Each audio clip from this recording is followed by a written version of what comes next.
السلام علیکم ورحمۃ اللہ وبرکاتہ۔ الحمد للہ وحدہ والصلاة والسلام علی من لا نبی بعدہ، اما بعد فاعوذ باللہ من الشیطان الرجیم، بسم اللہ الرحمن الرحیم۔ إنا نحن نزلنا الذكر وإنا له لحافظون۔ قال النبي صلى الله عليه وسلم: خيركم من تعلم القرآن وعلمه۔ صدق الله العظيم۔ انتہائی قابل احترام، واجب صد احترام معزز علماء کرام، قراء حضرات، آئے ہوئے مہمانان گرامی، میری مائیں بہنیں بیٹیاں، اور اس تقریب کے جو دولہا ہیں، بالخصوص جو حفاظ بچے ہیں، ان سب کو خوش آمدید اور مبارکباد پیش کرتا ہوں۔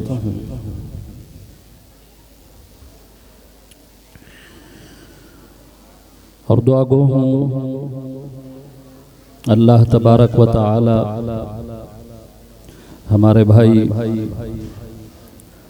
قاری عبید اللہ انور صاحب کی تمام کوششوں کو، کاوشوں کو، کہ بچوں کی تعلیم اور تعلم کے لیے جتنا یہ کوشش اور کرتے ہیں اور فکر مند رہتے ہیں، کبھی کبھی تو مجھے خود حیرانی بھی ہو رہی ہوتی ہے اور رشک بھی آ رہا ہوتا ہے حضرت، جو ان کے معمولات ہیں۔ اور پھر ماشاءاللہ انہوں نے اپنی ٹیم بھی ویسی بنائی ہوئی ہے۔ بڑی خوشی ہوتی ہے کہ ایک چھوٹی سی جگہ میں بیٹھ کر کے تو اس قدر بہترین معیاری کام کرنا، جو کہ اب بڑی بڑی عمارتوں میں اور بہترین ماحول اور اتنی بڑی بڑی بلڈنگز اور کلاس روم کے اتنے عالی شان انوائرمنٹ کے باوجود تعلیم کا یہ معیار ہمیں نہیں ملتا۔ بہت ساری جگہوں پہ آنا جانا ہوتا، تو اس بات پر بڑی خوشی ہوتی ہے اور حضرت کے لیے دعائیں بھی نکلتی ہیں دل سے۔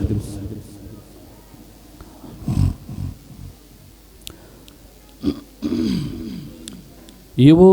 لوگ ہیں کہ جن کے لیے اللہ کے رسول صلی اللہ علیہ وسلم نے فرمایا کہ بہترین ہیں وہ لوگ جو قرآن پڑھتے اور پڑھاتے ہیں۔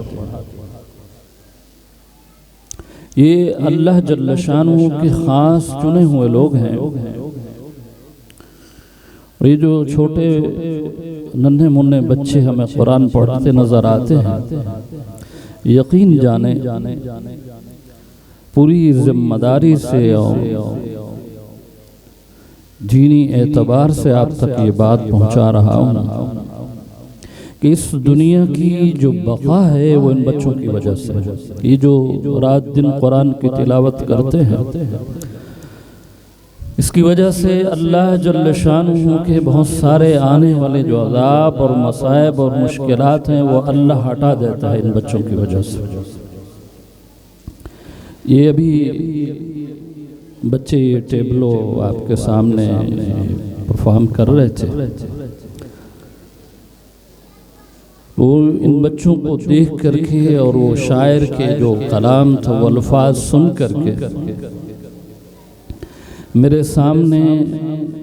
وہ میرا اپنا وہ بچپن کا زمانہ جب حفظ کرتے تھے وہ سارا نقشہ ایسے کیسٹ چلی وہ، اور یقین جانے بہت جذباتی ہو کہ میرے بے ساختہ آنسو نکلے ہیں اس پر، کہ وہ مجھے طالب علمی کا اپنا بچپن کا وہ زمانہ یاد آ رہا تھا۔ اور یہ حقیقت ہے کہ اتنے چھوٹے معصوم بچوں کو یہ تو چلے شام کو گھروں میں چلے جاتے، ہم تو مدارس میں رہتے تھے، رات دن یہی فکر اور غم ہوتا تھا، کوئی پرواہ نہیں کسی بھی چیز کی، اٹھتے بیٹھتے کھاتے پیتے ہر وقت قرآن ہوتا تھا۔ اور یقین جانی ہمارے اپنے ساتھ، وہ خود گواہ بھی ہیں چشمدید، اور اپنے ساتھ بھی یہ ہوا کئی دفعہ حضرت کہ امتحانات کے دنوں میں ہم رات کو نیند میں ایک ایک پارہ منزل پڑھ دیتے تھے سوتے ہوئے، اپنے ساتھ۔ تو یہ جو رات دن قرآن کی تلاوت ہوتی ہے نا، اس کی وجہ سے اللہ تعالی اپنی ناراضگی اور غصے کو جو ہم باقی دنیا میں ہم اعمال کر رہے ہیں، جیسا ذکر کیا کہ کس قدر فحاشی اور بے حیائی ہے معاشرے میں، بے پردگی ہے، یہ ساری چیزیں، تو یہ قرآن کی برکت کی وجہ سے اللہ تعالی اپنے اس ناراضگی کو ختم کرتے ہیں اور رحمت میں بدل دیتے ہیں، خیر کے فیصلے اتر جاتے ہیں۔ یہ تو دنیا کی بقا کے لیے یہ بچے ہیں ہمارے، بہت قیمتی لوگ ہیں، براہ راست یہ چنے ہوئے سپاہی ہیں اللہ تعالیٰ کے۔ یہ فرمایا کہ اِنَّا نَحْنُ نَزَّلْنَا الذِّكْرَ وَإِنَّا لَهُ لَحَافِظُونَ، کہ قرآن کی حفاظت کا ذمہ اللہ نے خود لیا۔ اب حفاظت کیسے ہو رہی ہے؟ ہمارے ملک کی سرحدوں کی حفاظت ہے، ہمارے جو ادارے ہیں، عسکری ادارے ہیں، وہ اپنے فرائض سر انجام دیتے ہیں، بحری بری اور فضائیہ، اور ان کے یونیفارم ہوتا ہے، وہ ہمارے فوجی ہیں، وہ سپاہی ہیں، سرحدوں پر اپنی حفاظت کے فرائض سر انجام دیتے ہیں۔ اسی طرح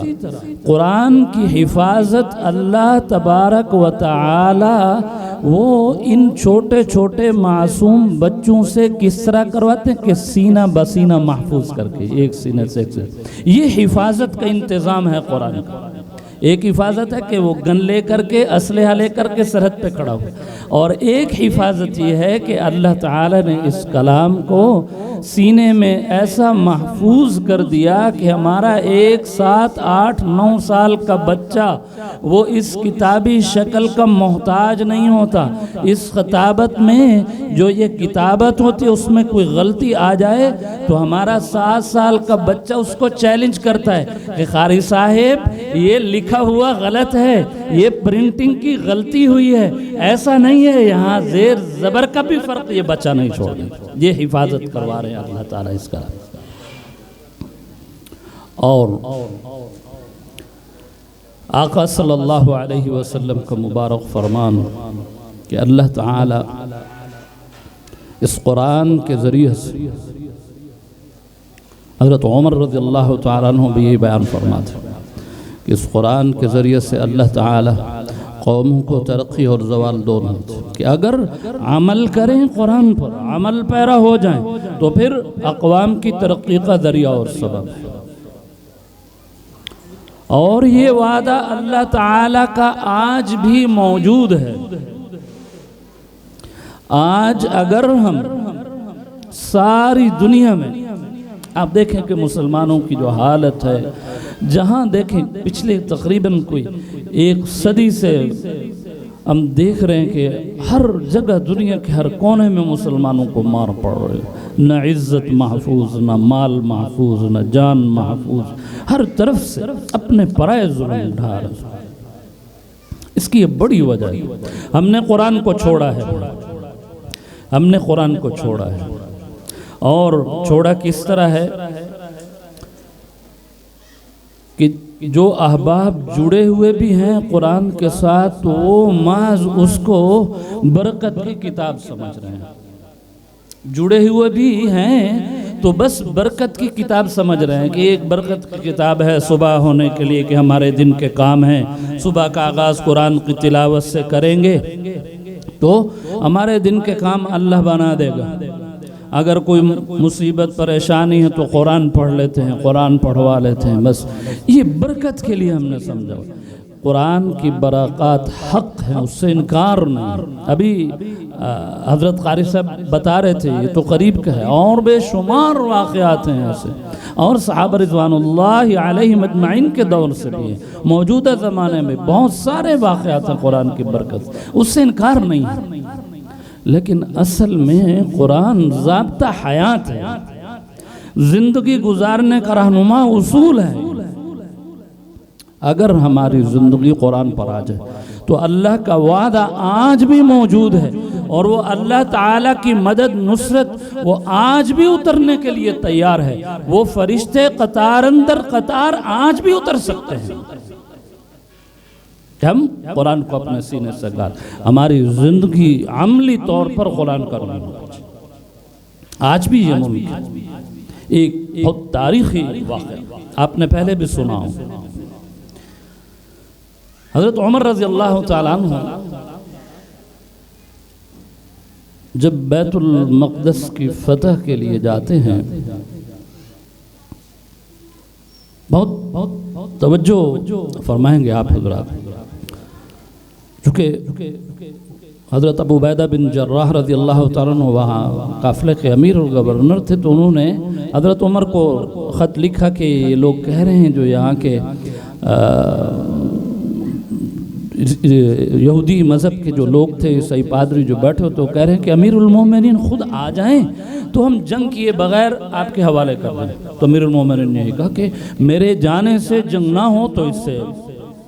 میرے لیے اور کیا اچھی بات ہو سکتی ہے، تو میرے جانے میں حرج نہیں۔ حضرت عمر رضی اللہ تعالیٰ عنہ اپنے غلام کے ساتھ چلے ہیں، وہ ایک سفر کا ایک طویل واقعہ ہے، تو میرا مقصد اس واقعے کو بیان کرنا نہیں ہے۔ جب یہاں بیت المقدس کے قریب پہنچتے ہیں تو صحابہ رضوان اللہ علیہم اجمعین نے امیر المومنین کا استقبال کیا، اور ان میں اس کافرے کے امیر اور گورنر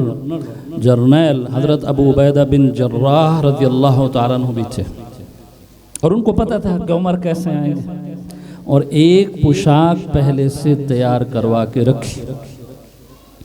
اور حضرت عمر کی خدمت میں پیش کی کہ امیر المومنین نے جو لباس پہنا ہوا تھا، جو کرتا پہنا ہوا تھا، اس پر کئی پیوند لگے ہوئے تھے، اور وہ پیوند بھی سارے کپڑے کے نہیں تھے، ان میں کئی پیوند چمڑے کے بھی تھے۔ یہ امیر المومنین کا لباس۔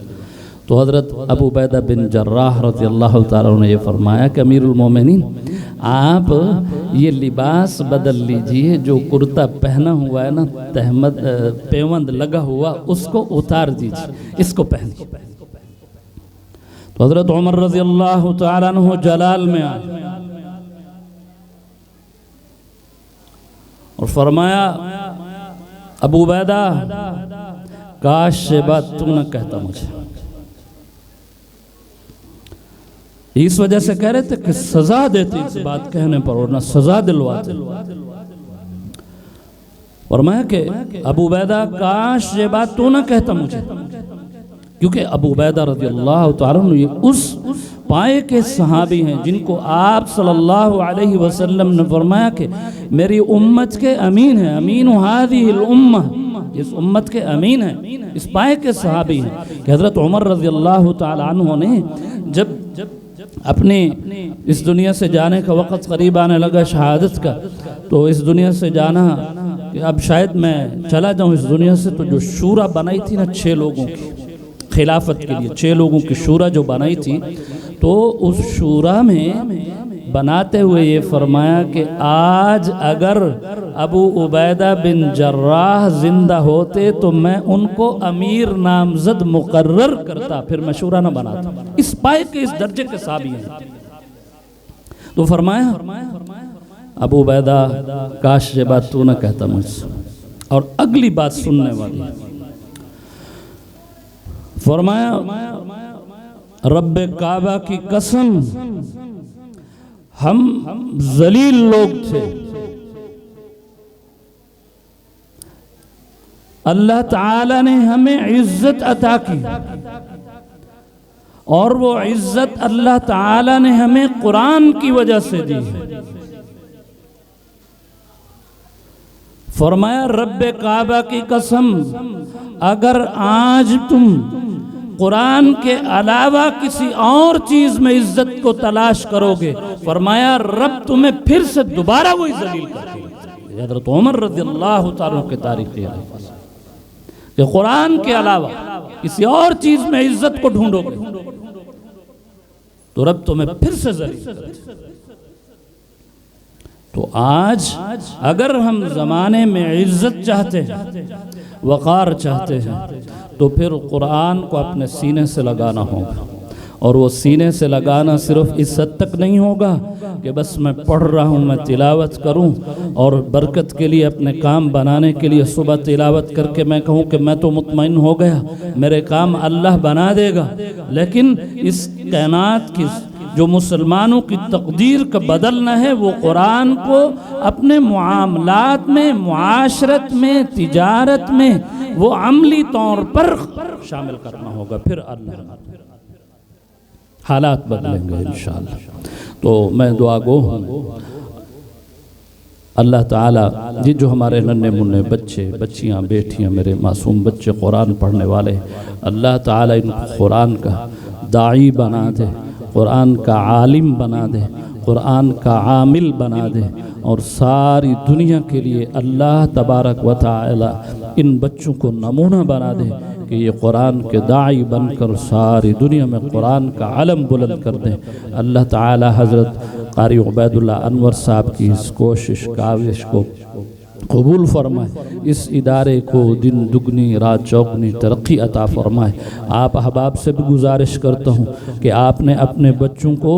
قرآن کے لیے وقف کیا ہے، اب ان سے اور امیدیں نہ لگائیں، رزق اللہ دے گا، یہ وعدہ ہے،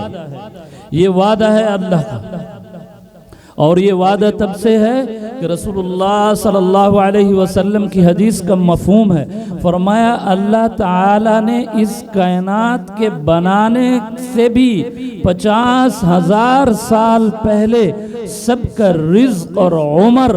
اور اس کا خاتمہ یہ اللہ نے لکھ دیا ہے، اس کا عمل اس کائنات کے بھی 50,000 سال بنانے سے پہلے یہ لکھا ہوا طے ہے۔